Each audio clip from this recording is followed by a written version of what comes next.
Las personas que están contentas de sí mismas es imposible que sean malas personas.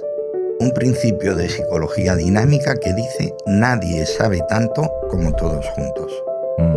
El gran problema es que la mayoría de las relaciones se establecen desde la disposición de enseñar unidireccionalmente. Yo soy el que sé y vosotros sois los que tenéis que aprender. Todos servimos para algo, nadie sirve para todo. Pregunta esencial, ¿para qué sirvo yo y cómo me oriento hacia ello? ¿Qué cosas nos premia la vida? Todos necesitamos sentir que tenemos un por qué vivir, un aliciente vital, algo que nos haga levantar por la mañana y que tengamos deseo de implementar. Todo ser humano tiene 4 poderes: la inteligencia, la actitud, la voluntad y la... ¿Qué tal, familia? Bienvenidos, bienvenidas a un nuevo episodio del podcast Destellos de Sabiduría. Hoy pues tenemos a un invitado predilecto. Yo al menos me hace muchísima ilusión, a ti también, Sara, seguro, porque es un referente personal y conozco algunos de sus libros desde hace muchísimo tiempo y seguro que muchos de vosotros también lo conocéis. Un psicoterapeuta que tiene un largo recorrido a sus espaldas. Toni Bolinches, ¿qué tal? ¿Cómo estás? Encantado de estar contigo, David, y contigo, Sara. Gracias por invitarme a vuestros destellos de sabiduría. No, que esperamos que sean los tuyos. Espero estar a la altura de los vuestros. No, hombre. Son destellos que surgen de la reflexión compartida, Toni. Sí, fíjate, esta es una de mis máximas. Quizá de todo lo que aprendí en la universidad, que no fue demasiado, hay una cosa que solo por eso ya estoy contento de haberme pasado 5 años. Un principio de psicología dinámica que dice nadie sabe tanto como todos juntos. Y es verdad. Si nosotros estamos con la actitud adecuada, en esta interacción yo aprenderé cosas vuestras y vosotros aprenderéis cosas mías. Qué bueno. Porque estamos con la disposición de aprender. Qué bueno. El gran problema es que la mayoría de las relaciones se establecen desde la disposición de enseñar unidireccionalmente. Yo soy el que sé y vosotros sois los que tenéis que aprender. Y entonces nadie aprende nada. O sea, cuando se corta una parte del vínculo, se pierde todo. Es muy buena porque además... esto me lleva a la reflexión de que, esto en psicoterapia se ve, ¿no? Que lo que cura y también lo que enferma es el vínculo, podríamos decir, ¿no? Sí, la terapia es la interacción, pero la interacción amable y atenta. Y estar realmente interesado. Mira, antes hablábamos de Rogers, ¿no? Y Rogers, en su libro, que tú compartes conmigo, quizá más recomendable, El proceso de convertirse en persona, decía que lo que curaba al cliente es ver la aceptación incondicional que hace el terapeuta. Y entonces él hacía una reflexión dialogada con uno mismo. Y él decía que cuando yo hablo con el cliente y lo escucho amablemente, atentamente y lo acepto incondicionalmente, el cliente empieza a preguntarse a sí mismo: si este señor me acepta, ¿por qué no me acepto yo? Si esta persona me respeta, ¿por qué no me respeto yo? Luego, el que nos quieran es imprescindible para que nos podamos querer. Pero el problema empieza cuando, si yo no me quiero, yo dudo de que me quieran los demás. Y ahí entramos en un círculo vicioso. Si no me quiero, no me quieren, y si no me quieren, no me quiero. ¿Cómo rompo ese círculo? Totalmente. Para eso estamos aquí. Para romper este para responder círculo. estas grandes preguntas. Sí, yo, Toni, que me has dicho que te puedo decir Toni y tutear, para mí es un placer estar aquí y poder aprender de ti. Y sobre todo es eso, ¿no? Creo que, y en el mundo de la psicoterapia, creo que hemos de abrir todos, más que la mente, que también, sobre todo el corazón, ¿no? De decir, ostras, en teoría, nuestro propósito, que creo que compartimos, es trabajar con el alma, ¿no? Con lo más sagrado, ¿no? Es es eso que tenemos todos en nuestro interior y todos tenemos infiernos y todos tenemos pruebas, etcétera, ¿no? Y creo que ha sido un inicio muy inspirador para mí, ya no sé qué, llevamos 5 minutos y ha sido un inicio súper inspirador porque es verdad, porque creo que en psicoterapia el terapeuta a veces está más centrado en aplicar unas herramientas o en hacer un diagnóstico y se olvida de lo más importante que creo que acabas de decir tú, que es alguien que te vea, que te escuche. ¿No? Que empatice contigo, que tenga la capacidad de situarte y situarse en un momento común, pero viendo el cliente que se siente aceptado incondicionalmente y no juzgado socialmente. Esa es la clave, pero para eso la atención del terapeuta ha de ser real. Por eso yo lo que recomiendo a los alumnos de los distintos cursos que doy es que el terapeuta no puede saturarse porque no puede fingir la atención. Entonces, ¿cuántos clientes podemos atender estando realmente interesados por la problemática del cliente? Y segundo, esa problemática no ha de afectarnos en nuestro imaginario propio y personal. Por eso tengo muchos colegas que cuando tienen un problema de pareja, pues siendo ellos terapeuta de pareja, me llaman y me dicen, oye, Antonio, te voy a enviar una pareja. Y eso porque ahora no estoy yo en un buen momento. Bueno, es una buena autocrítica. ¿Entiendes?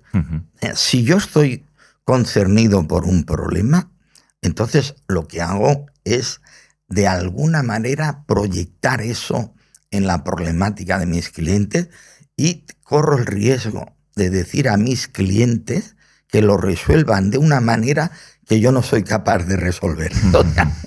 Lo sublimo a partir de mi propia necesidad. Sin estar bien, no podemos ayudar a los demás.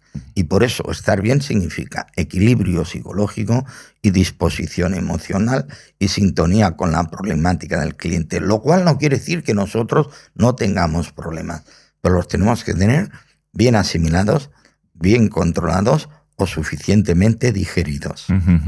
Yo creo que, Toni, escuchándote ahora, yo creo que al menos la mitad de psicoterapeutas, escuchando esto, que lo comparto, uno tiene que trabajarse mucho primero él para poder acompañar a otra persona a un lugar que ha estado él previamente, ¿no? Porque si no, ¿cómo puedes acompañar a un lugar que no sabes cuál es, ¿no? Sí, quien no ha sufrido no ha aprendido. De hecho, la terapia vital le puse ese nombre. Precisamente ahora, hace ya 21 años. Fue en el año 2004. ¿Y cuál es el principio de la terapia vital? Aprender de lo que vivimos. ¿Y cuál es la teoría básica? Muy sencilla. Madurez es igual a malos momentos bien asimilados. Neurosis es igual a malos momentos mal asimilados. Por tanto, si yo no sufro, no aprendo. Pero si no aprendo de lo que sufro, tampoco aprendo. Por eso defino el sufrimiento productivo. Ya sabéis que me gusta hacer juegos de palabras, aforismos. ¿Cómo defino el sufrimiento productivo? El sufrimiento que nos cura. Sufrimiento productivo es aquella manera de sufrir que por sufrir de esa manera dejas de sufrir porque aprendes de lo que sufres. Si no aprendes de lo que sufres, por mucho que sufras, no aprendes, te neurotizas. Varias no puedo preguntas. Estar más de acuerdo. No puedo estar más de acuerdo. Me surgen varias preguntas por hacerte. La primera es acerca de este grado de aceptación, de empatía, esa mirada incondicional de la que hablas, que es tan importante. Cierto. Que te miren como nunca te han mirado. Es quizá lo que busca al final el paciente dentro del proceso terapéutico, ¿no? ¿De dónde surge esa habilidad en Toni? Es decir, ¿qué cosas le han pasado para que haya llegado a poder ser una persona realmente empática y con esa mirada de aceptación? Bueno, seguramente la suma de muchas cosas. Alex Rovira, amigo vuestro, amigo mío, un referente en el mundo del autoconocimiento, habla de un concepto que a mí me gusta mucho, que son los mandatos infantiles. Cosas que nos han dicho de niños que hemos de ser. Y como nos lo dicen, Yo tengo colegas médicos, abogados, psicólogos, que nunca se han planteado que iban a hacer otra cosa, porque de pequeñito ya les preguntaba, ¿y tú qué serás de mayor? Y el niño contestaba, yo médico como papá. Bueno, y entonces eso hacía gracia. Y el niño nunca se preguntó si quería hacer otra cosa. Y entonces resulta que tú eres médico, tienes 40 años y dices, ¿y por qué soy médico yo? Pues porque fue un mandato infantil que yo no me he cuestionado. ¿Qué me decía a mí mi madre? Que yo tenía que ser bueno e inteligente. Bueno, creo que lo he sido. Inteligente, por mucho que me lo dijera mi madre, eso ya no dependía de mí. Luego me decía que tenía que estudiar una carrera. Y yo le decía, bueno, mamá, si hago una carrera me puedo caer, ¿no? Claro, tenía 4 o 5 años, para mí una carrera era correr. Claro, por tanto, digamos, el mandato de ser bueno viene de mi familia. Y a partir de ahí, supongo que luego cada uno, en función de su perfil de inteligencia, se siente más competente en unas actividades que en otras. Todos servimos para algo, nadie sirve para todo. Y la clave está en saber para lo que servimos. Y ahí hay un problema importante. Es que las personas tenemos capacidades esenciales y capacidades subsidiarias. Y uno de los grandes problemas es que tú, Sara, tengas éxito en la expresión de una capacidad subsidiaria, porque puede ser que entonces nunca te plantees la esencial. Por tanto, ¿qué cosas nos premia la vida? Porque si nos premia la vida con eso, puede ser que ya no descubramos otra cosa donde podríamos sentirnos más realizados. Por eso me preguntan, ¿tú que eres mejor psicólogo, escritor, profesor? Yo creo que el hecho de hacer las 3 cosas me beneficia en los 3 ámbitos. Al ser profesor de posgrado, sistematizo la práctica clínica. Y entonces la práctica clínica sistematizada más la capacidad divulgativa es lo que hace que mis libros tengan un cierto contenido pedagógico y de utilidad personal. Por tanto, todo lo que sirve es bueno y hemos de ver aquello que está en nosotros, que en el fondo, ya decía Freud, que a nadie le está dado descubrir, sino aquello que está dentro de sí mismo. Bueno, nadie se plantea una vocación que no tenga que ver con su capacidad. Porque entonces no es una vocación, es una inducción, es un mandato. Luego, ahora, si el mandato se correlaciona con la capacidad, estupendo. Ya sería lo podría ideal pasar, para todos. Claro. Pero creo que no pasa mucho esto. Porque yo nunca he querido ser cantante. Porque no tengo buena voz. Ya somos 2. Claro, uno ha de reconocer sus facultades. Recuerdo que de jovencito, en aquella época, fue cuando la emergencia de los grandes conjuntos musicales, en Cataluña los Irex y los Mustang, los Bravos, los Beatles, que fueron el paradigma. Bueno, en cada barrio se formaban grupos. Y recuerdo que en el de mi calle, el que dirigía el grupo decía, tú, Tony, tú has de formar parte del grupo. Digo, explícame por qué. Porque no sé cantar, no sé nada de música, no me gusta tocar la guitarra. Bueno, luego él me lo explicó, porque él decía que él creía que yo, delante del público, podía decir cosas. Vale, es cierto, las digo, pero las digo hablando. Si las dijera cantando, no vendría nadie. Muy bien. Fíjate, sobre todo esto que estabas explicando y ese mandato que tú recibiste de ser bueno, ¿consideras que hay un lado oscuro de ese mandato, de ser bueno? Yo creo que queremos ser buenos para controlar el tánatos. Uh-huh. Utilizando la terminología freudiana, el eros y el tánatos, ¿no? Uh-huh. Todos tenemos una parte buena. De hecho, a ver, ¿qué es la cultura? Sino el instinto domesticado. La parte mala, entendiendo por mala aquella que no tiene en cuenta el derecho a los demás a su propio bienestar, es procurar la propia satisfacción. Por eso yo lo primero que hice fue discriminar el concepto de egoísmo en positivo y negativo. Quizá una de las aportaciones de la terapia vital es el concepto de egoísmo positivo. ¿Qué es el egoísmo positivo? Aquella manera de gestionar el egoísmo que no perjudica a los demás. No, yo tengo derecho a la satisfacción de mis necesidades, pero eso tiene un límite, que eso no perjudique vuestro propio derecho. Por eso las personas, para convivir, necesitamos derechos, pero también deberes. Y nuestra sociedad está totalmente focalizada en los derechos. Y no nos damos cuenta que si no asumimos deberes, no podremos disfrutar de derechos. Yo quiero ser libre, he de respetar tu libertad. Porque desde el momento que yo no respete tu libertad para mantener la mía, estoy creando una sociedad injusta. Claro. Y eso es malo para todos, incluso para los que dominan. Evidentemente para los dominados, pero para el que domina también, porque el que domina injustamente algún día será descabalgado del poder. Existen revoluciones porque existen insatisfacciones. Si el mundo fuera justo, no habrían revoluciones. Totalmente. Ah, qué bonito.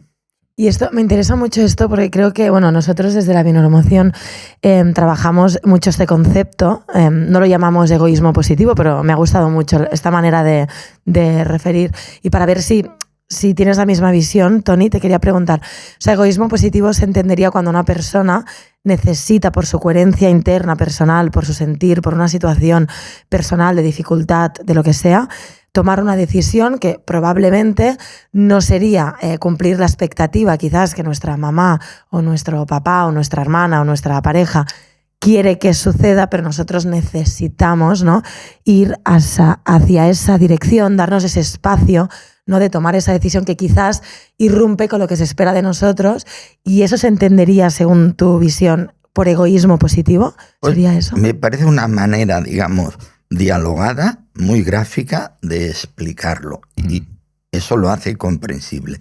Ciertamente es así, es un diálogo interior entre lo que yo necesito y mi concepto de que eso no puede conculcar el derecho de los demás a sus propias satisfacciones. Y es cierto, el gran problema es cómo yo soy fiel a mí mismo sin defraudar las expectativas que vosotros podáis tener de mí. Para eso hay un diálogo interior, principio de placer, sentido del deber, que me puedo permitir sin que me genere incongruencia. Claro, cuanto más egoísta, negativo eres, menos te importa el bienestar ajeno. Recuerdo una película italiana, ¿cómo era? Tú, y luego los demás. O sea, vean, eso es el egoísmo negativo. Si yo solo pienso en mí, entonces evidentemente, fíjate que curiosamente el egoísmo negativo llega a ser negativo también para la persona que lo practica. Porque si tú no tienes en cuenta a los demás, algún día los demás tampoco te tendrán en cuenta a ti. O sea, ser bueno es bueno y ser malo es malo. Parece una tautología, pero es el principio básico de la convivencia. El problema es que las personas buenas, cuando hacen algo malo, se sienten mal y por eso rectifican. Y las personas malas, cuando hacen algo malo, no se sienten mal o no se sienten suficientemente mal como para rectificar. Pero tampoco dicen que aquello esté bien. Lo que te dicen es que si no lo hacen ellos, lo harán otros. Hace poco, en uno de estos programas de televisión que denuncian pues la delincuencia callejera,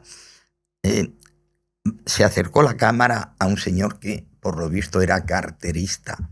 Y entonces ese señor se enfrentó a la cámara y dijo, sí, ¿qué pasa? Más roban los políticos. Ese es el gran problema. Claro, cuando los que deben ser el espejo de pulcritud resulta que lo que hacen es deformar el principio de lo correcto, lo incorrecto, entonces en una sociedad injusta todo el mundo se siente legitimado para ser injusto. Bueno, por eso es tan importante que los políticos ejemplifiquen, sean un buen ejemplo. Los políticos no han de ser un reflejo de la sociedad, como ellos dicen. Han de ser un espejo. Han de ser mejores que la mayoría de la sociedad, porque están administrando nuestros dineros, porque son un referente de lo que debería ser correcto. Por tanto, tenemos tantos y tantos problemas en nuestra sociedad que los destellos de sabiduría de vuestro programa no se pueden apagar, ¿correcto?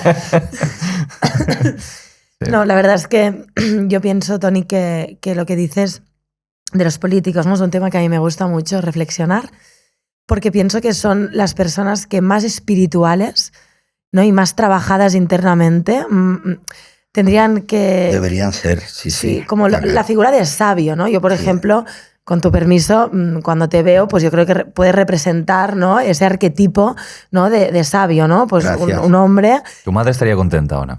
Sí. Bueno, cuando hice mi primer libro ya me dijo... Ya se entrata la historia. Ya se ha entrado en la historia, dijo, ¿no? Bueno, ya lo dicen, en la ¿no? historia, que sí. En la vida hay que tener, ¿no? O plantar como era un árbol, escribir un libro. Sí. Bueno, he hecho las tres cosas. Después estar contento. Donde soy menos productivo es con los hijos. Solo he tenido uno. Bueno, oye. Y quizá es porque no me ha salido suficientemente bien, si no hubiera seguido. Sin tener hijos, ¿no? No, pues sí que es cierto eso, ¿no? Y lo del egoísmo, que me he quedado pensativa, a ver si estarías de acuerdo en consensuar esto, al final sería como un baile, ¿no? Una negociación continua, interna, totalmente, entre cuándo debo de aplicar el egoísmo positivo y cuándo debo de aplicar el egoísmo... Bueno, no, negativo sería nunca, ¿no? ¿En verdad? Nunca. ¿No? Pero... Sí, el negativo nunca, excepto en situaciones muy excepcionales y al servicio hipotético de evitar un mal mayor. Claro, ¿no? exacto. Pero exacto. Si lo hacemos bien en condiciones normales, el egoísmo negativo no deberíamos ejercerlo nunca. Claro. Ahora, ¿qué hemos de hacer las personas? Armonizar el placer suficiente que necesitamos instintivamente con la razón suficiente que nos permite convivir en sociedad. Y entonces cuando uno se da cuenta que si actúa mal, genera mal rollo comunicativo y quien a hierro mata, a hierro muere. Entonces, en cambio, si yo hago el bien, hacer el bien ya es bueno. Concepción Arenal decía que la recompensa a una buena acción es haberla hecho. Yo no he de esperar una recompensa. A mí me ha de dar una satisfacción hacer el bien. Entonces yo no necesito que tú me lo agradezcas. De hecho, en terapia hago aforismos para terapeutas y uno de ellos, David, que te gustará, es que la terapia no es para que el cliente lo agradezca, sino para que el cliente crezca. O sea, correcto.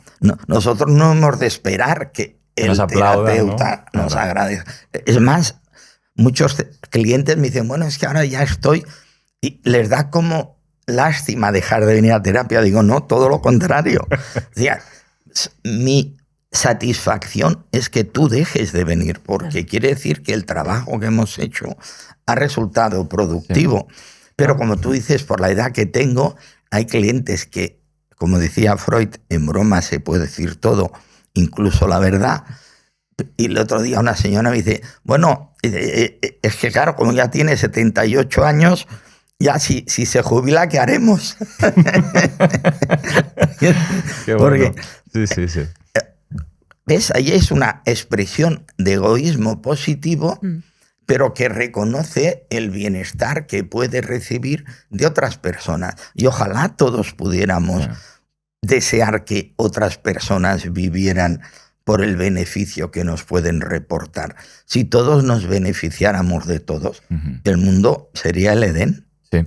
Además me parece muy interesante la reflexión, la que decías, ¿no? De que en una terapia el objetivo no es que el cliente o el paciente agradezca, sino crezca. Porque eso, no sé si lo vinculas con el hecho de que a veces pues, el terapeuta, el psicoterapeuta, tiene que expresar verdades incómodas que no van a ser quizá recibidas adecuadamente en un primer lugar o que pueden pues, impactar, y el trabajo está en saberlo trasladar, ¿no? Ahí sacas un tema importantísimo.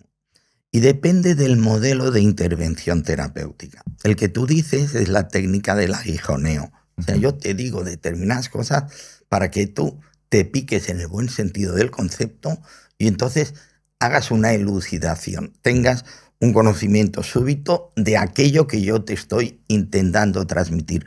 Pero depende mucho del perfil del cliente, pero también del perfil del terapeuta. Claro, yo recuerdo que el primer curso que hice cuando me licencié fue un curso de hipnosis. Bien, yo hipnotizaba, pero yo no me sentía congruente hipnotizando. Luego nunca utilicé la hipnosis. Busqué hasta que encontré a Rogers y seguí buscando y creé mi propio método. Por tanto, una cosa es que tú tengas la competencia y la otra es que la competencia te dé congruencia. Que diga, esto es lo adecuado para mí. Lo que tú decías, vamos a poner un ejemplo clarísimo. Imagínate que tú vienes desconsoladamente porque Sara te ha dejado. Sería muy mal. Lo cual, teniendo en cuenta el perfil de Sara, sería no sucede, perfectamente comprensible. Tú vienes desconsolado a la consulta y tú estás llorando. Y yo te digo, David, ¿sabes qué decía Nietzsche? No, ¿qué? Pues que todo lo que no nos mata nos fortalece. Si yo te digo en ese momento que tú estás llorando desconsoladamente, ¿tú crees que eso te sirve? Yo creo que no. No te sirve, exacto. Pero lo que dijo Nietzsche es cierto. Sí. El problema es que no estoy empatizando contigo y no te lo estoy diciendo en el momento adecuado. Correcto. La técnica del aguijoneo podría ser útil, como todas, si se utiliza en el momento adecuado. Discriminadamente. En cambio, tú ya vienes por quinta vez a consulta. Y digo, David, ¿cómo estás? Me dices, pues estoy mejor. Y entonces yo te digo, David, ¿sabes qué decía Nietzsche? No, que todo lo que no nos mata nos fortalece. Y tú dices, oye, es verdad, Claro. porque ya lo has experimentado en ti. Te refuerza y te premia lo que ya has conseguido. Primero, empatizar y no arriesgar. Pero repito, también depende del modelo. Claro. Mi modelo es que cada uno se convierta en terapeuta de sí mismo. Les doy las herramientas del método, diálogo interior, conductas de autoafirmación, sufrimiento productivo. Claro. De hecho, mi libro más vendido es El secreto de la autoestima, donde explico el método para que la propia persona lo pueda aplicar. Sí, al final depende mucho del... O sea, si establecemos una buena empatía, sabremos calibrar cuándo es el aguijón, cuándo es la caricia. Exactamente. ¿Cuándo? ¿No? Exactamente. ¿Qué digo? ¿Cómo? ¿Cuándo? ¿De qué manera? Y si lo digo. Claro. Mira, digo, la mano de la comunicación asertiva. Pero eso a nivel interpersonal, pero que también lo han de tener en cuenta los terapeutas. ¿Qué digo? ¿Por qué lo digo? ¿Cuándo lo digo? ¿Cómo lo digo? E incluso si lo digo. Hay cosas que es mejor no decir. Es más, uno de los principios de la terapia vital es favorecer elucidaciones. O sea que yo te creo las condiciones para que te contestes tú solo. Porque si te lo digo yo, puedo generar dependencia terapéutica. Pero si te lo dices tú, estás generando autonomía personal. Luego, si yo te voy induciendo para que tú te digas aquello que yo te estoy induciendo a decir, pero que tú lo encuentras en tu interior, y ahí volvemos a Freud. A nadie le está dado descubrir sino aquello que está en su interior. Qué bueno. Si te parece, me gustaría entrar en un aspecto que es el tema de la madurez emocional. Hablas mucho de ello. De hecho, comentábamos previamente un libro que me gustó mucho, que es el de Peter Pan puede crecer. Sí. Te diré una cosa, en honor a los Davids, a todos los hombres de tu generación, desde que escribí el libro, yo diría que 300 o 400 hombres han venido solo por haber leído el libro, voluntariamente, sin inducción de su mujer o porque... Un dato importante. Sí. Un dato muy relevante. Más de la mitad de los clientes que vienen a terapia de pareja vienen por inducción de su mujer. Y hay un colectivo que es el siguiente. hombres que vienen a verme, me dicen, mire, hace un año mi mujer me dijo que viniéramos a verle. Ahora hace 6 meses que mi mujer me dejó. Y ahora vengo yo solo, a ver si la recupero o no la recupero. Y a veces se puede recuperar, porque cuando uno se critica, se mejora. Y cuando uno se mejora, resulta más atractivo para los demás. Las personas no nos quieren por nuestra necesidad de ser queridos, sino por el buen rollo relacional que generamos. Luego, si yo estoy bien y genero buen rollo con vosotros, se establece una buena comunicación, una simpatía, una comodidad relacional. Si encima hay una cierta simpatía física, es cuando se producen los enamoramientos. Y si no hay simpatía física, pues se genera buen rollo y amistad. Y amistad. Pues este libro a mí me marcó y pude reconocer varias cosas en mí. Luego me calmé porque incluso recuerdo de hace años que el libro decía que si eres capaz de reconocer algunos de las características en ti, significa que no eres tan inmaduro. Mira, Stop un momento. La semana pasada se lo pasé a mi nieto porque ahora sale una nueva edición y estoy haciendo verificaciones. Y precisamente le dije a mi nieto lo que tú te acabas de decir a ti mismo. Le dije, Daniel, si te reconoces es que no eres tan inmaduro. No Para quien no sepa a qué nos referimos con el concepto, que yo creo que sí, pero bueno, de Peter Pan y qué rasgos tiene, a qué nos referimos. Tony, si lo puedes explicar brevemente, porque seguro que hay gente en la audiencia que no tiene por qué conocer esto. Bueno, Dan Keeley fue el que escribió el famoso libro El síndrome de Peter Pan, inspirándose en la película de Peter Pan, que es un clásico, pero que es un clásico del niño que se niega a crecer. ¿Entiendes? ¿Y por qué los niños nos negamos a crecer? Porque en la infancia nos sentimos protegidos y en cambio de adultos nos hemos de convertir en protectores.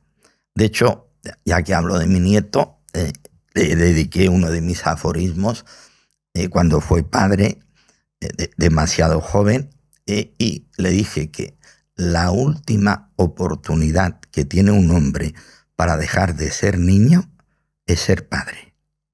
Porque cuando uno es padre, ha de cuidar a su hijo y por tanto ya no puede estar tan pendiente de su propio niño interior. Y entonces, ¿cuál es la casuística, el perfil del niño Peter Pan? Pues mira, lo tipifiqué y lo dividí en 4 factores de riesgo, con el problema de que los 4 factores de riesgo pueden darse en una misma persona. Y a un niño, a una niña, muchas personas me dicen, bueno, ¿y que no existen niñas Peter Pan? Sí, sería el perfil de la niña Campanilla. En la película Peter Pan, la inmadura es Campanilla y el inmaduro es Peter Pan. Bien, pues la niña Campanilla o el niño Peter Pan le han pasado una de estas 4 cosas o varias a la vez. Primero, ha sido un príncipe destronado. Segundo, ha sido un niño o un príncipe vagabundo. Tercero, ha sido un patito feo. Y cuarto, ha sido un niño invisible. En la propia manera en que los califico, ya se puede deducir a qué me refiero. El príncipe destronado, el hijo único, que entre los 3 y los 6 años de edad le nace un hermanito o una hermanita. ¿Qué es el príncipe destronado? Pues eso, el que antes era el rey de la casa. Tú eras hijo único, todo el mundo estaba pendiente de ti y a los 3 años de golpe y porrazo nace tu hermana, tu hermano. Yo he tenido clientes que me han dicho que sus padres los han cogido, que estaban ahogando al hermano pequeño y otro lo quería tirar por el balcón. O sea, es decir, ¿por qué? Porque ahí es la primera herida narcisista. Claro, ¿cuál es el secreto? Me preguntan a mí. ¿Cómo tú, Tony, has conseguido ser el más guapo, el más inteligente, el más alto, el más simpático de todos los hermanos? Y la respuesta es sencilla, porque soy hijo único. Claro. Entonces, claro, no he tenido agravios comparativos. ¿Cuál hubiera sido mi problema? Que mi padre hubiera sido Freud. Entonces tendría un complejo de inferioridad. Pero como mi padre no era Freud, pues me he podido desarrollar en la vida de una manera en la que me he sentido aceptable, aceptado y competente. Pero claro, hay que entender también, cantidad de niños entran en regresión cuando nace un hermanito. Quieren volver a mamar de la madre, se vuelven a chupar el dedo. Algunos lo pasan francamente mal y los que lo pasan peor es los que sufren las 4 variables que generan el factor de riesgo. Primero, te nace el hermanito, ya eres príncipe destronado. Segundo, tus padres se separan, ya eres príncipe vagabundo. Tercero, tu hermano es más guapo, más inteligente que tú, ya eres patito feo. Y cuarto, resulta que tus padres están ensimismados en su propio proyecto de realización personal. Entonces ya eres niño invisible. Y entonces, si no te sientes significativo, si no te sientes valorado, si no te sientes importante y no te sientes querido, entonces, evidentemente, tú tienes una devaluación de tu propia identidad. Y entonces no quieres afrontar la realidad, porque afrontar la realidad sería afrontar algo que no estás en condiciones de aceptar. ¿Qué haces? Te diriges al país de nunca jamás. Te evades de la realidad. No piensas, solo quieres jugar, solo quieres divertirte. Eso traducido en el lenguaje de la cultura actual, ¿qué significa? Sexo, droga y rock and roll. O sea, la persona que no se acepta como es, que no se gusta a sí misma, necesita evadirse de la realidad. Y por desgracia, casi siempre se evade en clave destructiva. Hay la opción positiva. No me gusto, ¿qué puedo hacer para gustarme? No me entiendo, ¿qué puedo hacer para entenderme? No estoy satisfecho de mi trayectoria, ¿cómo puedo modificarla? ¿Qué hago con mi realidad? ¿Me dejo destruir por ella o soy beligerante con ella? ¿Me enfrento a ella con mis armas? ¿Cuáles son las armas que todos tenemos? Eso lo explico en tus 4 poderes. Todo ser humano tiene 4 poderes: la inteligencia, la actitud, la voluntad y la bondad. Inteligencia constructiva, orientarla al servicio de la solución de los problemas sin perjudicar a nadie. Actitud positiva, pero si yo utilizo la inteligencia constructiva, está claro que mi actitud será positiva, porque lo que me planteo como algo a realizar es algo que estoy en condiciones de poder implementar. Entonces, si es así, es fácil que tenga la voluntad necesaria. Y si consigo lo que quiero con mi esfuerzo, quedo contento de mí mismo. Y entonces, las personas que están contentas de sí mismas, es imposible que sean malas personas. Por eso, en otro de mis aforismos, digo que las personas no son infelices porque son malas, sino que son malas porque son infelices. La persona feliz no se levanta por la mañana a ver a quién puedo fastidiar, a ver a quién voy a molestar, no. La persona infeliz sí, está de mal humor, va pegando patadas a los gatos, a las papeleras. Luego, el mejor antídoto de la infelicidad es el bienestar emocional, la armonía con uno mismo, la aceptación superadora. ¿Cómo soy? ¿Cómo puedo llegar a ser? ¿Y cómo me dirijo de donde estoy a donde quiero ir? Fíjate que el éxito de Francesc Miralles, como tú sabes, junto con Alex Rovira, los 3 que hacemos el podcast de Ojalá lo hubiera sabido antes, el éxito del Ikigai, ¿por qué es? Porque es una necesidad universal. Todos necesitamos sentir que tenemos un por qué vivir, un aliciente vital, un propósito, algo que nos haga levantar por la mañana y que tengamos deseo de implementar las motivaciones vitales. Antes de seguir, quiero comunicaros que desde Enric Corbera Institute enseñamos un método que ha revolucionado el mundo, la salud emocional. La bineuromoción acompaña a las personas a desarrollar la autoconciencia y a liberarse de los patrones inconscientes que limitan su libertad emocional y afectan a su salud. Si quieres aprender este método y aplicarlo tanto a nivel personal como a nivel profesional, te dejamos el link en la descripción. Muchísimas gracias. Yo quería, porque has dicho una frase, no sé si me la podéis recordar, no la sé exactamente, que era que la oportunidad que tiene un hombre de madurar era ser padre. ¿Puede ser algo así? Sí, bueno, es exactamente... Es que yo quería hacer una reflexión a ver cuál es tu visión. La última oportunidad que la tiene el hombre para dejar de ser niño Eso. es ser padre. Eso. Porque el niño se guía por el principio de placer y en cambio el padre ha de asumir el sentido del deber. Pues yo, Toni, te quería compartir una visión que yo tengo y experiencia, porque claro, ahora como yo tengo 2 niños muy pequeñitos, pues como es normal, pues me paso muchas tardes, que si en el parque, que sin actividades con los niños pequeños, etc. Y claro, observas, ¿no? Ves a muchas mamás, la mayoría de ellas las mujeres, porque la gente se piensa que hemos evolucionado mucho, pero no tanto como nos pensamos, no tanto. Entonces, claro, yo muchas veces observo cómo muchas mujeres, demasiadas mujeres, están casadas con Peter Pans, ¿vale? Según la visión y lo que entiendo que es, ¿eh? Y aunque han sido padres, que para mí aún es más catastrófico esta realidad, ¿no? Porque al final un hombre, si no ha generado hijos, oye, pues desde su responsabilidad vital que viva como considere, ¿no? Sí. Pero claro, cuando tienes una responsabilidad, pero no la asumes, pero la tienes, porque ese ser humano está ahí y sigue siendo un padre, ¿no? Podríamos poner el título, no sé si esto lo hablas, Toni, pero de padre Peter Pan, ¿no? Yo pues me gustaría... Sí. Evidentemente los Peter Pan son padres, pero no tanto porque quieren ser padres ellos, sino porque quiere la mujer. O sea, cuanto más irresponsable es el hombre, más capaz es de ser padre sin asumir la responsabilidad de padre. Y hay casos, claro, que si tú quieres tener un hijo y este señor es un irresponsable, como él sabe que no se va a ocupar, tú, ¿quieres tener un hijo? Pues ya te lo hago.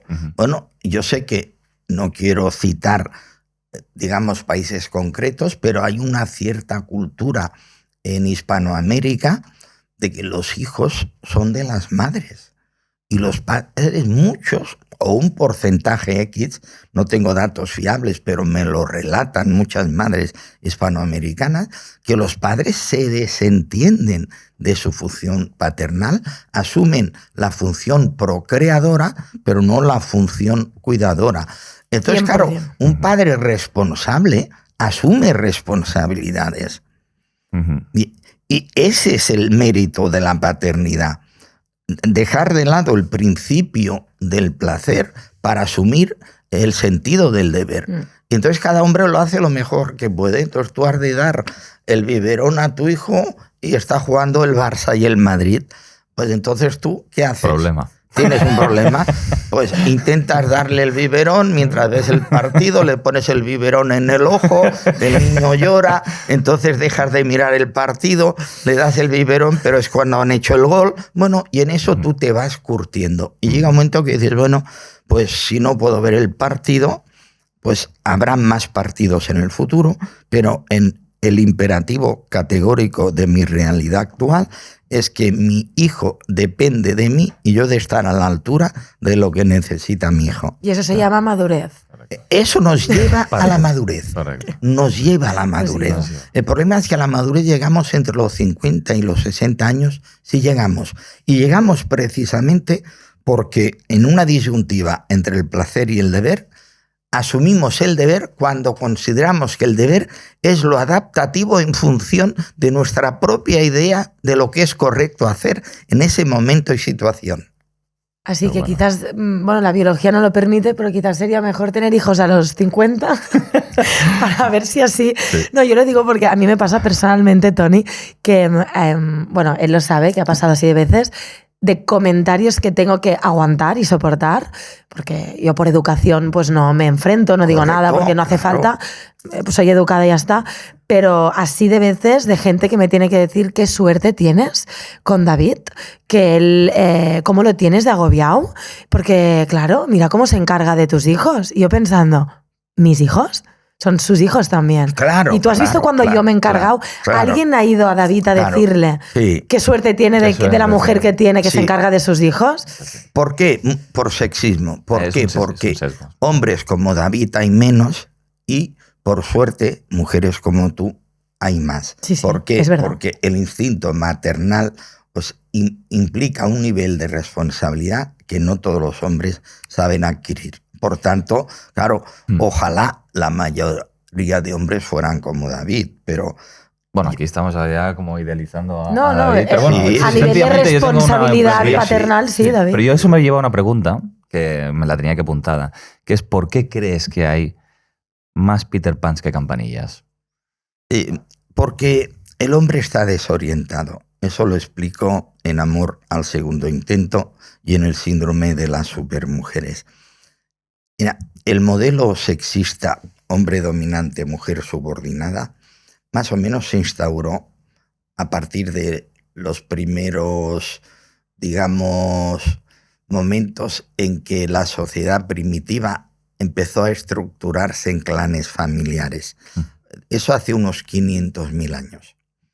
O sea, hace 500.000 años el hombre era el proveedor y la mujer la cuidadora. Por tanto, ancestralmente, la mujer estaba haciendo muchos trabajos, pero todos dependían de que el cazador trajera suficiente carne para alimentar a la familia. Por tanto, los roles estaban muy definidos. Y en aquel entonces, la gran diferencia entre hombres y mujeres era la fuerza muscular. Eso ha ido cambiando, pero no del todo. Luego, el hombre era fuerte y proveedor, y la mujer era sensible y cuidadora. ¿Qué ha ocurrido en los últimos 50 años? Pues que un modelo que había durado 500.000 años, mi generación y la posterior empezaron a cambiarlo. Eso vino a raíz de que las mujeres pudisteis diferenciar la sexualidad de la procreación con los anticonceptivos. Entonces la mujer se empoderó. Ya no quiso ser subordinada, ya no quiso ser elegida, sino también elegir. Segundo, se incorporó al mundo del trabajo, ya no dependía del proveedor, ella era proveedora de sí misma. Si tú tienes libertad sexual y puedes diferenciar procreación de sexo, si tienes autonomía económica y no necesitas depender de un hombre, entonces evidentemente tú te vas empoderando, vas cogiendo poder. Y el hombre empieza a reflexionar sobre un modelo que le venía dado, que era injusto, pero que era claro y que le beneficiaba, y ahora se da cuenta que eso no se puede sostener por una razón, porque las mujeres no queréis. A partir de ahí, ¿cómo están los hombres? Desorientados. El modelo que teníamos ya no sirve, pero no hemos creado otro más sintónico, más armónico, más consensuado, más justo, más adecuado. No lo hemos creado. ¿Cómo estáis las mujeres? Decepcionadas. El éxito de mi libro, El síndrome de las supermujeres, precisamente una de las frases que ha hecho Fortuna es en la que digo, ya sabéis que me gusta hacer aforismos, que cuando las mujeres se hacen grandes, no encuentran hombres de su talla. Y ese es el problema. Es que las mujeres ahora estáis decepcionadas, porque no hay muchos David. Haz el favor de no sacarlo a la calle. Que se ponga el burka, porque... Sí, hombre, no digas esto, Tony. Pero porque te lo van a coger. Hay una reflexión, no en el libro, justo me había apuntado en el libro este Peter Pan, ya decías, mientras los hombres siguen buscando mujeres que ya no existen, las mujeres aspiran a encontrar hombres que todavía no existen. Exactamente. Y esto es lo que desarrollo en el síndrome de las supermujeres. Esta idea de mi libro, Peter Pan puede crecer. Sí. Pero yo... Disculparme, como mujer de la mesa, a ver qué os parece esta visión. Decir, No, a ver qué opináis. Y me interesa mucho la visión de Tony, porque totalmente, o sea, he sentido placer escuchándote, de verdad, o sea, totalmente de acuerdo. Bueno, David, Sara, una intimidad, ha sentido placer escuchándome. ¿Listo? A mi edad, el único placer que puedo dar a las mujeres es que me escuchen. Oye, pero es muy difícil conseguir eso, ¿eh? El que no se conforma es porque no puede ver. otra cosa de la madurez. La madurez es aceptar que vas perdiendo facultades. Yo cuando en una conferencia digo que soy impotente, la gente dice, ¿cómo dice usted esto? Pues porque es verdad. Pero es que a los 78... Y aún así doy placer. Ahora puedes añadir eso. A los 78 años, si un hombre no acepta que es impotente, es un inmaduro. Exacto. Claro. Hay que Hay muchos aceptar que las quieren etapas, enmascararlo. totalmente. La madurez es aceptar la realidad existencial y gestionarla adaptativamente. Los hombres tenemos una suerte, y las mujeres también, que mientras vamos perdiendo potencia, por suerte, también perdemos la apetencia. Y entonces yo les pregunto, si no tenéis apetencia, ¿para qué queréis la potencia? Pues para querer ser lo que ya no son. Y quien quiere ser lo que no es, se frustra y evidentemente está demostrando su inmadurez. La madurez es la aceptación productiva de la realidad personal. Y a los 78 años estoy más arrugado que a los 30, y si a los 30 de cuando en cuando tenía alguna erección, pues a los 78 ya no tengo ninguna. Y al final esas limitaciones físicas también llevan a poder canalizar esa libido hacia lados mucho más constructivos y creativos. Que mira, te felicito. No me extraña que estés enamorado. Voy a salir con demasiados halagos. Sí. Aquí, ¿no? Siempre lo recibe él. Yo no sé cómo coño lo hace. Sí. Bueno, has empezado tú. Bueno, vale. Bueno, porque evidentemente la inteligencia adecuadamente administrada es la gran fuente del equilibrio psicológico. La madurez no es más que inteligencia constructiva al servicio de la aceptación de la realidad personal. Y mientras vamos envejeciendo, vamos madurando, si aceptamos que vamos envejeciendo. Pero como tú decías, en cualquier edad de la vida yo puedo ser feliz, a condición de que no quiera ser feliz de la misma manera.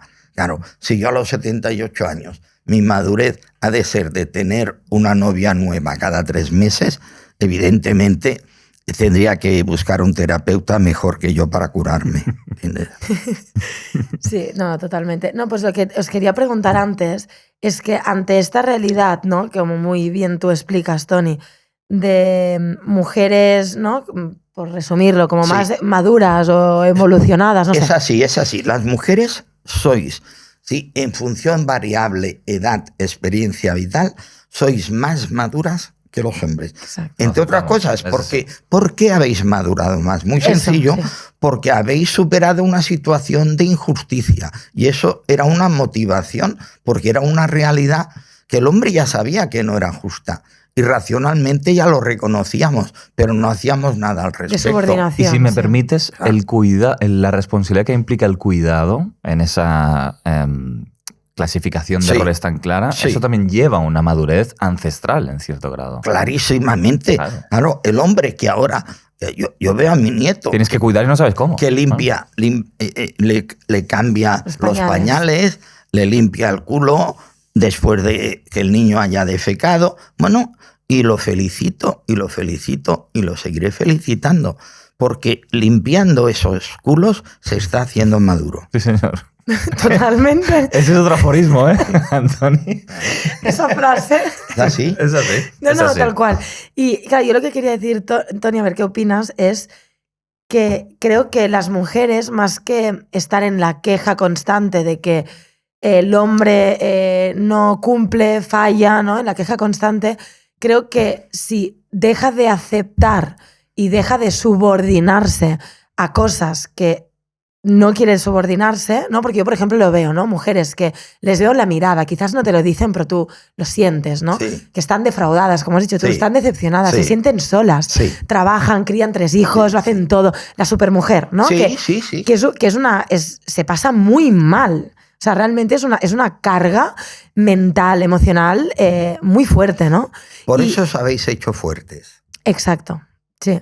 Entonces, yo lo que te quiero preguntar es, más que en la queja y en decepcionarse, para intentar, ¿no? Digo, construir realmente algo más constructivo y empezar a crear una realidad más horizontal, ¿no? Sí. sería dejar de someterse, porque yo veo que siguen sometiéndose en aceptar cosas que no quieren aceptar. Eso les genera incongruencia, insatisfacción. Porque al final el hombre, yo lo que veo en sus parejas es, siguen teniendo sexo con ellos, Sí. siguen conviviendo con ellos, aunque en verdad están decepcionadas, están hartas, pero no hacen nada. Entonces, si la mujer realmente deja de aceptar lo que no quiere aceptar, el hombre no tendrá otra que entender dónde está su lugar y cuál es su nuevo rol y desde qué parte se tiene que volver a construir, ¿no? Estoy de acuerdo. Eso debería ser un proyecto colectivo de nuestra sociedad. ¿Cuál es el problema? Muchas mujeres que están en la situación que tú comentas hacen un diálogo interno. Yo dejaré a mi marido, pero mis hijos son pequeños y por tanto, aunque desde el sentido del placer estoy desenamorada y creo que la dinámica no es justa ni gratificante, quiero proteger a mis hijos. Con buen criterio o no. Te diré una cosa, ¿y por qué digo esto? Porque he tenido, yo diría, centenares en mi trayectoria profesional de demandas terapéuticas que se explicitan de la siguiente manera. Me dicen, mire, yo ya estoy cansada de mi marido por esto, mis hijos son pequeños, yo no quiero desestructurar la familia y yo quiero que usted me ayude a llevar esto durante unos años. Y algunas lo consiguen. Para eso creé una estrategia que denominé la estrategia de los años de cárcel. ¿En qué consiste la estrategia de los años de cárcel? ¿Qué título, eh? Ostras, sí. Qué duro. Sí, porque es para que la persona tome conciencia de la metáfora. La estrategia de los años de cárcel es la siguiente. ¿Tú cómo llevarías mejor 3 años de cárcel dentro de una cadena perpetua o porque te han condenado a 3 años de cárcel? Pues todos me contestan, hombre, pues llevaría mejor los 3 años si a los 3 años salgo. Claro. Vale, pues ahora tú te vas a condenar a X años de cárcel, pero además tú tienes la llave de la celda y puedes abrir la celda y salir antes. Porque te condenas tú misma y aguantas mientras puedes porque quieres y al servicio de un bien mayor que tú consideras que es proteger a tus hijos. Solo con esta estrategia, cantidad de mujeres están contentas de aguantar. Ay, Dios. Porque no aguantan para siempre, porque aguantan al servicio de un objetivo de protección de los hijos. Vale, por tanto, el tema no es lo que decidimos, sino la congruencia que nos da aquello que decidimos. El significado que le damos. Porque hay otros casos que presentan la siguiente casuística. Tú vienes a quejarte de David y después de estar 1 hora hablándome de todos los defectos de David, y entonces te pregunto, no, ¿y por qué quieres estar con él? Y entonces se quedan pensativas y dicen, porque le quiero. Y entonces dices, ¿y por qué le quieres si le ves así? Y entonces empiezan a reflexionar y se dan cuenta que a veces aguantamos a personas que no deberíamos aguantar porque tenemos una necesidad afectiva desproporcionada.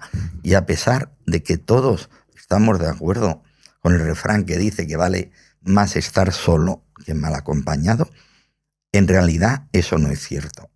La mayoría de personas prefieren estar mal acompañadas antes que estar solas. ¿Por qué? Porque no tienen buena autoestima.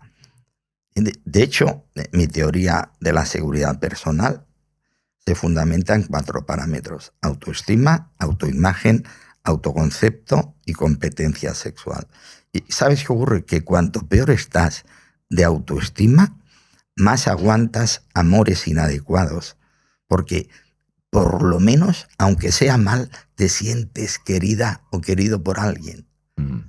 De hecho, en el arte de enamorar, tipifiqué 7 variantes de enamoramiento y hay el enamoramiento por limitación, que es el que nadie quiere, pero que algunos se ven abocados a él.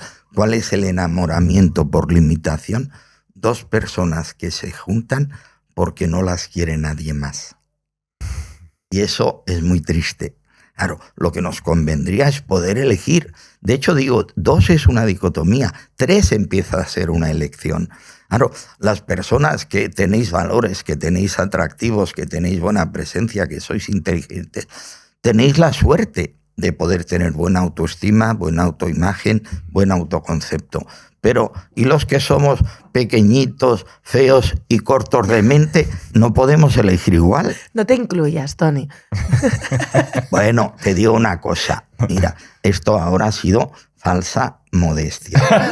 Porque claro, cuando has dicho corto de mente, digo, a ver, no te pases, te estás pasando. Te voy a decir un secreto, Sara. Cuando yo tenía la edad de David, era más o menos como él. Medía 1,90 m, era guapo, tenía los ojos verdes, cabello rubio. Ahora he perdido un poco. A todos nos pasa por el camino, Toni, a todos. Yo quería hacerte la... Me parecen muy interesantes todas las reflexiones que estamos haciendo. O sea, me está gustando mucho este episodio, quiero decirlo ya. Gracias. Estoy de acuerdo que incluso hombres como yo que intentamos acrecentar nuestra inversión parental, sobre todo los primeros años de vida de los chiquillos, que son los más fundamentales.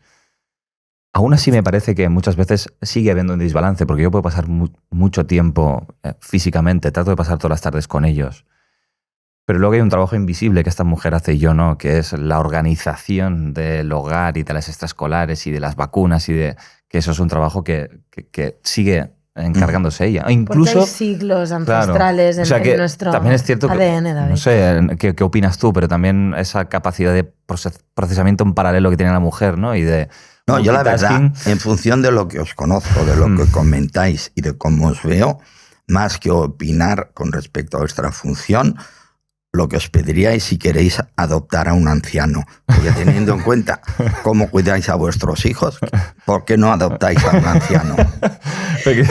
Claro. A ver. Bueno, no podemos plantear, no podemos hablar. Solo se han de beneficiar los niños del buen trato. No, pero es cierto que, claro, sigue habiendo un desbalance, aunque yo esté más tiempo físicamente. Sí. Porque hay un trabajo invisible que muchas veces el hombre no es capaz de poner en valor, ¿no? Sobre esta cuestión de fomentar la madurez del hombre, que es, creo yo, uno de los males de esta cultura, por no decir el principal, la desimplicación del padre, el padre ausente, ¿no? Familias monoparentales donde la madre lo hace todo. Cada vez más. Yo veo en muchas ocasiones, y quería preguntarte sobre todo desde tu experiencia como psicoterapeuta, si otro de los factores que impiden el crecimiento de Peter Pan es pensar, bueno, es que ¿en quién me voy a convertir? Es decir, el mal referente paterno que han tenido, ¿no? Es decir, que crecer significa ser como alguien que quizá detesto, odio o estoy resentido con él. No sé cómo ves eso. Me parece una buena reflexión y además de amplio y profundo espectro psicológico. Vamos a ver, la identificación parental es fundamental en la vida. El problema es que no todos tenemos buenos referentes de identificación. Antes hacía la broma de que si mi padre fuera Freud, pues yo tendría complejo de inferioridad. Exacto. Claro, por suerte y por desgracia, mi padre no fue Freud. Mi padre era un modelo poco edificante. Tenía problemas con el alcohol, era jugador. Claro, eso era un mal modelo, pero a mí me permitió una gran ventaja, que para mí era muy fácil ser mejor que mi padre. Con no jugar y no beber tenía bastante. Por tanto, cuidado. ¿Sabes qué modelo de identificación es el adecuado?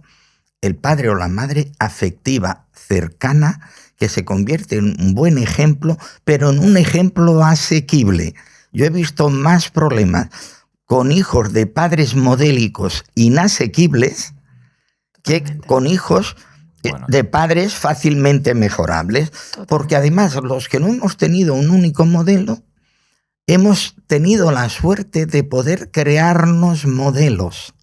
Entonces yo recuerdo que empecé a trabajar a los 14 años en un banco y ahí estaba en un departamento de excelencia y empecé a ver determinados perfiles de excelencia en el ámbito empresarial. Este da bien las clases, pues me servía y ahí me aficioné yo a hablar y a explicar cosas. Este es elegante, pues allí me servía de referente para vestir. Claro. O sea, me hice padres a mi medida, entendiendo por padres referentes de identificación positiva. Entonces, de hecho, tengo una idea que no la desarrollaré porque me quedan menos años de vida que ideas de libros, ¿entiendes? Pero uno de los libros sería Mis 7 padres. Bonito, ¿eh? Es muy bonito. Y que fueron las 7 personas que yo veía, por ejemplo, el otro, de cómo distribuir el trabajo o no. Tenía un jefe que en aquel momento, cuando empecé, era botones. Y me tenía media hora allí esperando que hiciera las cosas para ir a repartirlas. Cambió, ese señor se jubiló, que por otro lado era buena persona, un buen jefe. Pero el modelo de distribución de trabajo cambió radicalmente cuando entró el nuevo jefe. Ya no me esperaba allí media hora y cosas que él estaba haciendo y que no las podía hacer nadie más, el nuevo jefe las delegó a un subordinado.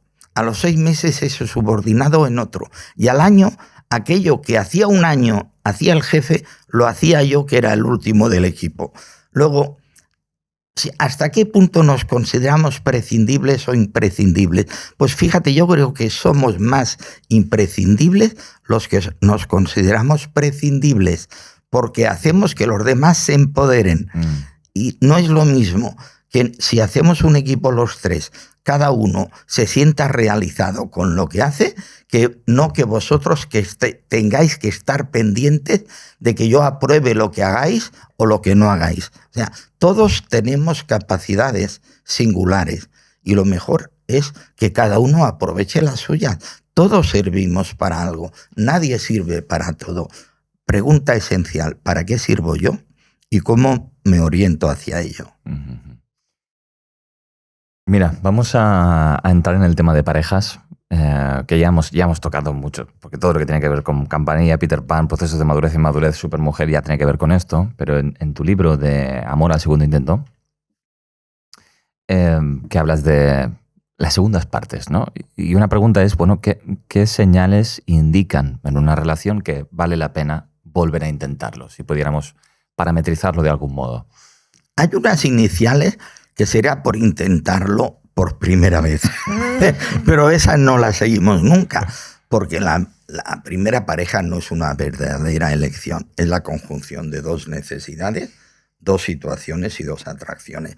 Y quien la encerta, la endivina, que diríamos en catalán. O sea, quien acierta, pues ha acertado. Es un afortunado. Y punto. Ahora, ¿qué deberíamos detectar al inicio de una relación? Primero, ha de haber atracción sexual.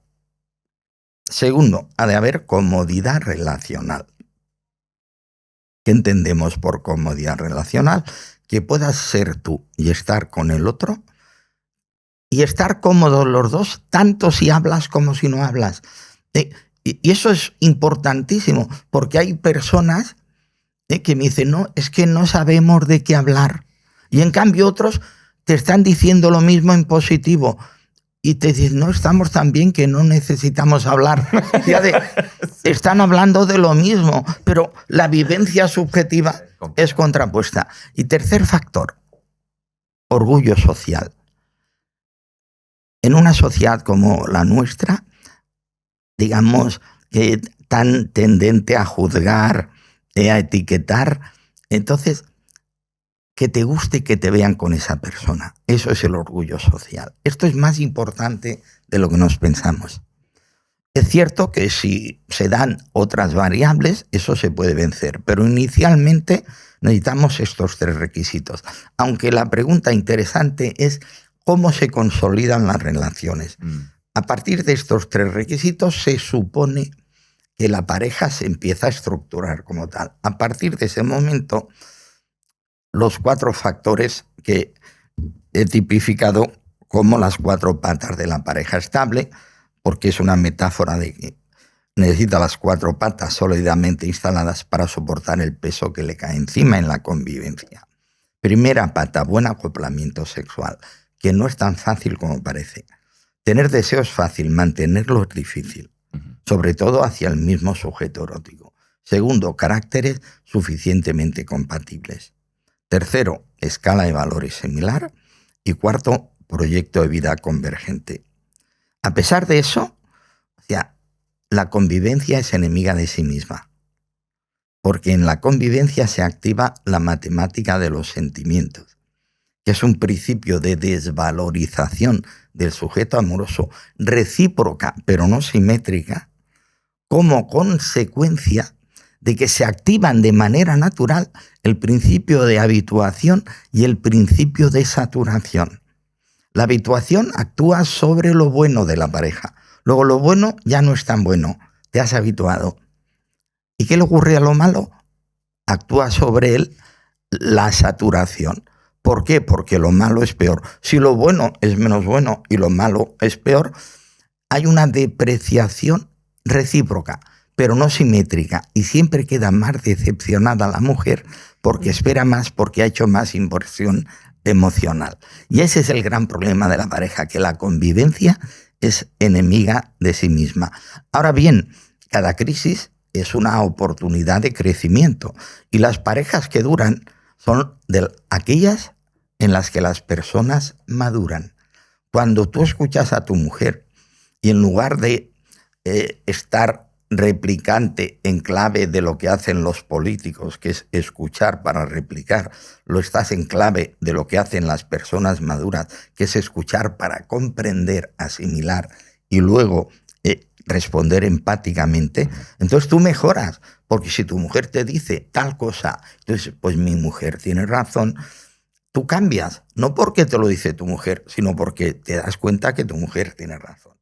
Y viceversa. ¿O no? Sí. Si ella ve que tú le dices algo y ella se da cuenta que es bueno para ella, luego la pareja es un gran aliado de transformación, de evolución y de maduración, pero también es un gran factor de riesgo para la saturación convivencial, sobre todo porque además esa ley que os digo de que lo bueno es menos bueno y lo malo es peor, el problema es que la suma de muchas cosas malas nunca será buena, pero en cambio la suma de muchas cosas buenas puede ser mala por saturación. Por ejemplo, imagínate que tú dices, David es muy simpático.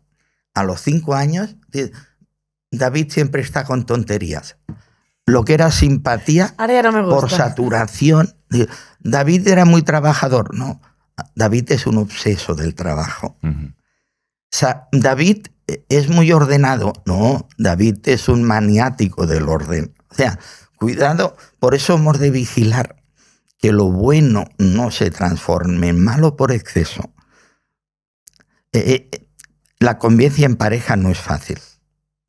Y si no maduramos, la pareja no pervive. Ese es el gran reto y ese es el gran fracaso de nuestra sociedad. Decías por eso que la pareja es la mejor escuela, ¿no? La mejor. No hay otra mejor. Porque en nada se armonizan o pueden armonizarse. Lo malo es que también pueden contraponerse.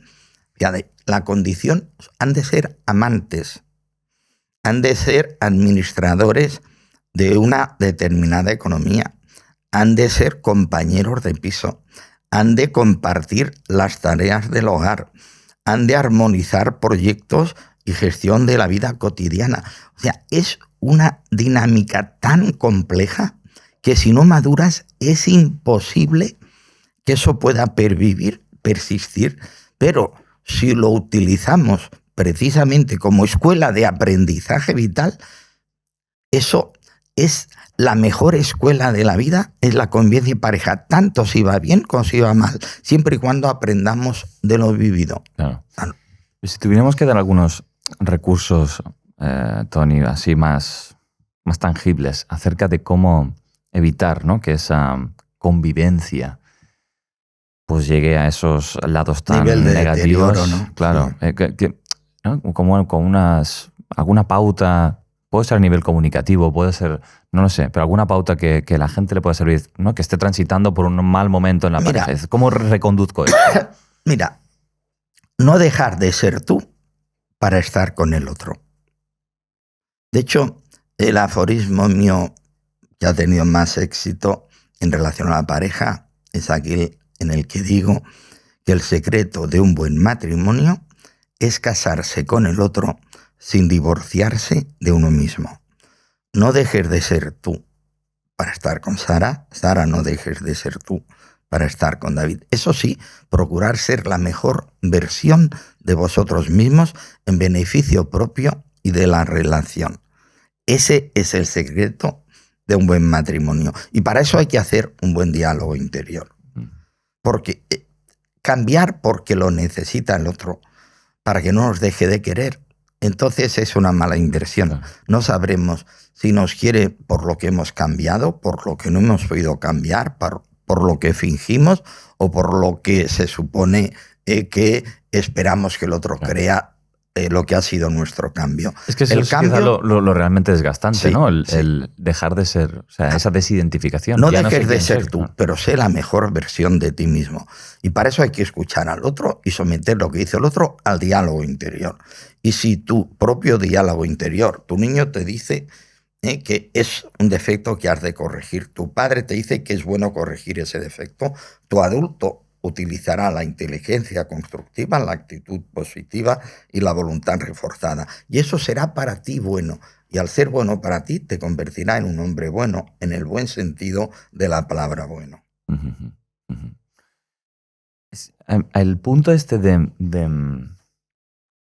del egoísmo positivo tiene mucho que ver con esto que estamos hablando. Exactamente. ¿No? El saber mantener, como tú muy bien decías, ¿no? Tu propio sentir y tus necesidades sin que eso las traslades desde un menosprecio al otro, porque muchas veces la gente cuando los potencia se vuelven tiránicos en su sentir, ¿no? Es como que te avasallan y se creen superiores, ¿no? Sí, lo peor que hay son las relaciones de dominancia-sumisión, cuando el dominante es un inseguro compensado. Me explicaré. Ya, tú eres un inseguro. Y entonces coges a una mujer insegura y con déficit afectivo. Y entonces, siendo un inseguro, ella como es más insegura y todavía tiene más déficit afectivo, te conviertes en dominante y ella en subordinada. Pero claro, ella a lo mejor va creciendo, va reflexionando, va evolucionando. Y entonces resulta que llega un momento que todo tu poder de seguridad depende de que ella esté subordinada a ti.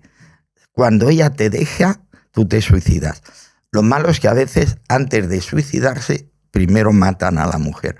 Un buen consejo para las personas que maltratan a sus parejas y que después se suicidan es que primero se suiciden y luego maltraten a sus parejas.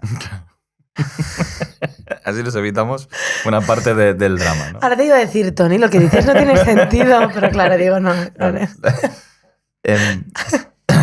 Déjame preguntarte también, porque se nos va terminando el tiempo. Sí. Yo no acabaría esto, lo alargaría. Yo no acabaría, lo estoy estirando porque... No, pero yo, Tony, sí, pero si te parece, voy a pedir una segunda ronda contigo. Correcto, pero ¿qué decía Baltasar Gracián? Lo breve y bueno. Exacto. Exacto. Más bueno, y lo breve y malo, menos malo. Por tanto, si ha sido bueno como ha sido malo, lo breve siempre es mejor que lo que se alarga demasiado. Exacto, exacto. Quería preguntarte sobre el tema de la catarsis, de atravesar momentos de dolor y de superar las adversidades. Y quiero darle un enfoque personal a esto. Sí. Es decir, si como trabajas mucho de esto, ¿no? De sacar el lado positivo, un poco la frase de Nietzsche que decías, ¿no? ¿Alguna experiencia personal, o si no, pues de algún cliente o paciente que tú recuerdes muy significativa, que pueda representar la capacidad de una persona de atravesar, ¿no?, un periodo de dolor o de darle un significado, quizá con cierta mirada retrospectiva, y decir, mira, para esto me ha servido? No sé si puedes contar alguna cuestión personal ahí. A ver, Es que mi teoría de la madurez se fundamenta precisamente en encontrar la manera de responder biográficamente a esa pregunta. Ya os he dicho que la terapia vital se fundamenta en el siguiente principio. En la vida, los buenos momentos son para disfrutar y los malos son para aprender. Luego, los buenos momentos no generan una actitud reflexiva. Nadie llega el domingo por la noche a su casa y se pone en clave de meditación metafísica pensando, ¿por qué será que me he divertido? ¿Cómo es posible? ¿Cómo es posible que sea tan feliz? No me lo hubiera imaginado nunca. No. Uno, si está bien, disfruta del bienestar. Yo empiezo a reflexionar. Si llego a mi casa el domingo, digo, ¿cómo es que estoy solo? ¿Cómo es que me ha dejado mi mujer? ¿Cómo es que no tengo amigos? ¿Cómo es que no me va bien el trabajo? O sea, el principio del cambio es la aceptación del malestar. Por eso, el paradigma sería no huir del dolor ni del sufrimiento, ni intentar enmascararlo. Por decirlo crudamente, hay que hacerle 3 preguntas a una persona que está sufriendo cuando viene a consulta. Es que estoy muy mal, es que no paro de llorar, es que hace un año que mi mujer me dejó, que estoy sin empleo. Entonces le pregunto, ¿te estás drogando? No. ¿Te estás, destruyendo con otros comportamientos tóxicos? No. ¿Te estás alcoholizando? No. ¿Tienes conductas autodestructivas? No. Digo, entonces, tranquilo, que si no te estás destruyendo, ya te estás construyendo. Quien no se destruye, se construye. Ahora, la terapia ha de servir para que te construyas antes, te construyas mejor y, evidentemente, cauterices las heridas de manera más, rápida, definitiva y con menos coste emocional. Pero quien no ha sufrido, no ha crecido. Lo malo es las personas que creen que por haber sufrido han crecido. Si no han aprendido de lo que han sufrido, no han crecido, sino que se han neurotizado. Y estas son las peores. Claro, porque además creen que como han sufrido, han crecido. Claro, hay personas que dicen, bueno, es que he tenido 15 parejas y es que las mujeres no hay cómo aguantarlas. O al revés, he tenido 15 parejas y los hombres no hay cómo aguantarlos. Bueno, como todos somos semejantes, pero nadie es igual a igual, la pregunta es hasta qué punto en las relaciones yo recojo lo que siembro, porque en función de la dinámica que yo creo con los demás responden en la misma clave comunicativa. La mejor manera de tener buen rollo es crearlo. Y para crearlo, esa es la gran paradoja, es mejor no necesitarlo. ¿Qué digo en el arte de enamorar? Que el arte de enamorar es el arte de mejorar. Si yo mejoro, yo enamoro. Porque si mejoro, ¿sabéis cómo enamoro? Por empatía. O sea, cuando uno está bien, no necesita estrategias de seducción, sino que su propio bienestar genera buen rollo comunicativo. Y entonces, otro aforismo paradójico, que la mejor manera de enamorar es no intentarlo. Porque como estás creando buen rollo, si hay una simpatía física, ahí se genera una cierta corriente de interés recíproco. Que eso es lo que os ha pasado a vosotros. Pues sí. ¿Cuántos años hace ya? 13, 14. 13 que estamos juntos, sí. A los 22 años empezamos. Pues os felicito por vuestra condición de pareja, por los hijos que tenéis, por los principios que defendéis y por el programa que hacéis. Me siento honrado y satisfecho de haber estado con vosotros. Gracias, Toni. Yo sí que me siento honrada y voy a pedirte que vuelvas otro día porque me he quedado con tantas cosas para escuchar tu visión que de verdad que le agradezco muchísimo porque se nota la profundidad, se nota, ¿no? ¿Sabes? Como el vino que lleva años reposando y que ahí hay una profundidad, una sabiduría y yo estoy muy agradecida de haber aprendido hoy de ti. Sí. Todos aprendemos de todos y nadie sabe tanto como todos juntos. Sí, Ese principio para mí es esencial si queremos que la sociedad mejore, y en eso estamos desde la psicología humanista. Acepto la invitación. En octubre saldrá la nueva edición revisada precisamente del síndrome de las supermujeres, y puesto que tienes una supermujer pues, como esposa, todo le tendremos que dedicar el programa del libro a tu mujer. Me parece fenomenal. Pues me parece súper bien. A partir de octubre, Toni, si te parece, así nos explicas sobre este Correcto. libro que tanto nos va a ayudar y vamos a aprender. Gracias, Toni. Gracias a vosotros, David. Desde Enrique Orbera Institute enseñamos un método que está revolucionando el mundo de la salud emocional. La bioneuromoción acompaña a las personas a desarrollar una mayor autoconciencia y a liberarlas de patrones inconscientes que están limitando su libertad emocional y afectando a su salud. Si quieres aprender este método y aplicarlo a nivel personal o a nivel profesional, te dejamos el link en la descripción.